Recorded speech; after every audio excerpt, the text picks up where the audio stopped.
can't sing without notes and can't talk without notes. All right? Folks, it's so good to see you here this morning. And I just encourage you, if you'll take your worship bulletin and look at the things that are involved. I know that as we hit December and life is just so busy, in December we finally just get to take a breath and we have just so little to do. And there's just so much downtime during the month. I just want to encourage you that we have something for you even this week, Tuesday, Wednesday, Thursday, Friday, and Saturday, if you just need something to do. So please take advantage of it. Starting this Tuesday at noon, we have our first of our 2 noon concerts. And this week, Commonwealth Quartet will be with us, share kind of a Southern Gospel Christmas with us. And that's about a 30-minute concert and then a little snack lunch downstairs. So now, the purpose of this event, one, is to enjoy the music and the time together, but it's for you to have an opportunity to bring someone else, people that you're associated with at work or just your friendships through the years, to have them come and join us here for these special events as a gift to the community. Wednesday night, our preschool and kindergarten children will be sharing some Christmas music. It will actually be at 6:15 in the fellowship hall right after we finish supper. So they'll just share their music down there with us, and then afterwards the Bible study will still meet, adult choir will gather, and a few other things that take place. Thursday, 55 North has their Christmas dinner, so I hope you can be a part of that if your schedule allows, at 11 o'clock. And then Friday night, parents, you need to take note of this. You got a parents' night out to do some shopping, do some things away, and there's information about that event and the timing and how you need to contact for reservation. And then Saturday is our city Christmas parade, and even our children will be gathering to view it together and just have some fun celebrating. Got your week lined out? Okay. I kind of thought we'd help you out a little bit. It's been really exciting to hear comments and hear some things that you share through the bulletin and the tear-off. By the way, even in the tear-off today, there's a couple of things that you might want to take note of. But we've been trying to emphasize, and even today you see God provides love.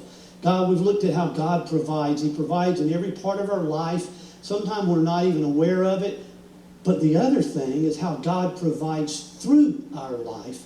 And He uses us often to touch the lives of other people. Sometimes when we have no idea. But as we just walk in communion with Him, in fellowship with Christ and His Word, and He uses us. Well, beautifully enough, we get to hear a special testimony today of how God has provided in this person's life. And here we have God provides love.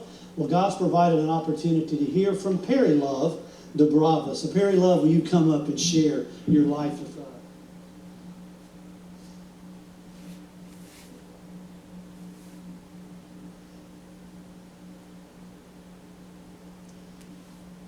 God provides. I can tell you with biblical truth and life experience truth that God provides. 5 years ago, I could not have told you either, although I've spent most Sundays in church and many hours on my knees. I had never really opened my Bible. It was too big and too intimidating. I didn't know where to start, and what I had read, I really didn't understand. Well, 5 years ago, Jeff and I had been married for 3 years. Emma was a year old, and we lived in Georgia, just down the road from my parents, whom we did everything with. Well, within a matter of months during 2010, my father was diagnosed with end-stage liver disease. My mother was diagnosed with stage 4 metastatic breast cancer. Jeff decided he wanted to take a promotion in Nashville, Tennessee, and he moved here to Antioch, down the road to Antioch, where he lived during the week. So my time was spent caring for my father, raising Emma, and every Thursday sitting with my mama while she received her chemo treatment. For the entire year of 2010, God provided me with the strength to get up out of bed every morning, but I never realized it. Isaiah 40:29 says He gives strength to the weary, and He strengthens the powerless. He held me for the hours that I spent crying on the floor, but I never felt him. Isaiah 61, 1 and 3 says that God has sent Jesus to heal the brokenhearted, turning ashes into beauty. He was going before me every step of my path, but I felt like my world was crashing around me. Deuteronomy 31:8 promises that the Lord is the one who will go before you. He will always be with you. He will never leave or forsake you. Do not be afraid or discouraged. I know this now because he told me in his word. You see, you have to open up his word in order to hear his side of your conversation. In the early hours of December 14th, 2010, Daddy died at home with several of us around him. A few hours later, we learned that Mama's tumors were dormant, the treatment had worked, and there would be no more chemo. 5 weeks later, we moved here to Gallatin, and being away from my family and everything familiar was very lonely. But God had a plan, and her name was Miss Pansy Stewart.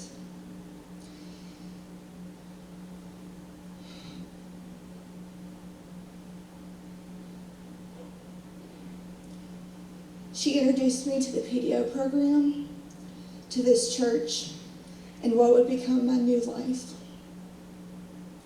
God provided Andy Miller and Larry Yarbrough to cross my path, and my fire for his word was lit. Over the last 4 years, God has provided my family with you. You have loved us and accepted us.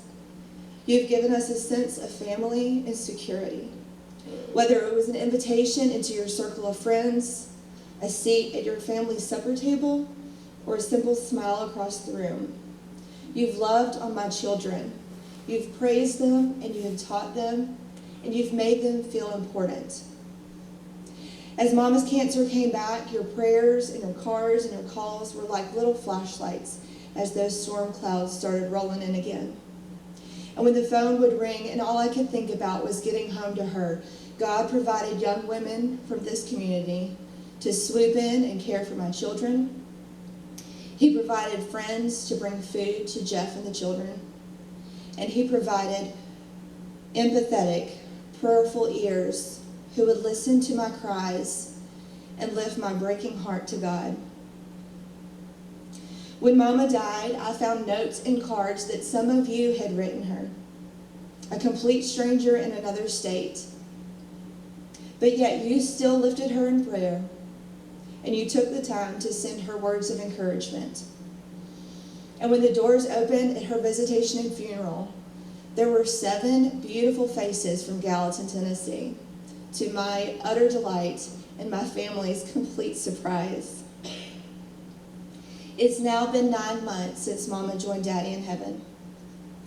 And as I try to adjust to this new reality, God has provided me with a peace that really does pass all understanding.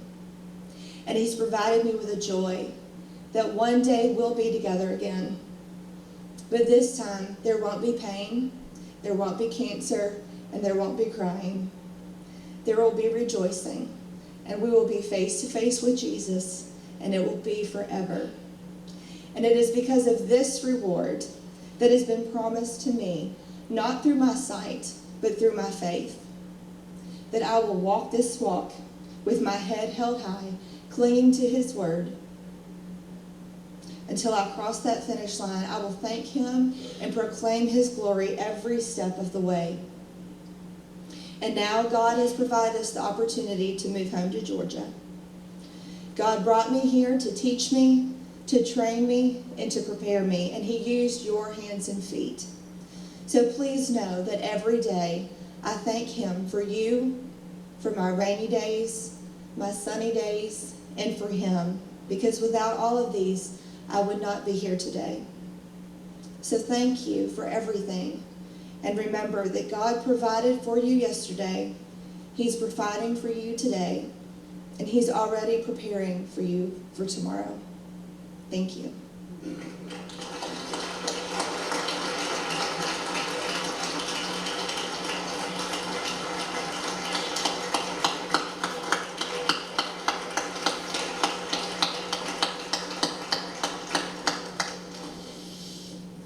Perry Love, I mentioned it in the first service, and I'm going to say it again. We're thankful that God sent y'all here. He not only used us, but He used you in our lives also to study with us, to share, and to minister together with us. And we give God glory for the way He connects our lives, the way He weaves our lives together. You see, folks, what we've just heard is what community of faith and believers is all about. It's when we really can say, you know, today I don't feel like smiling. I don't feel like being happy. Because the joy of the Lord doesn't mean happiness all the time, but it means confidence in Him, and we lean on each other. Oh my goodness, I just thought of a song a few years back that Ken Meademan wrote, and it said, if this is not a place where we can come and be honest and be real and expose our hurts, then where do we go? That's what our community is about. So it's not just our fine clothes and our nice smiles, but it's that transparency of saying, I need some help right now. And we lift each other up.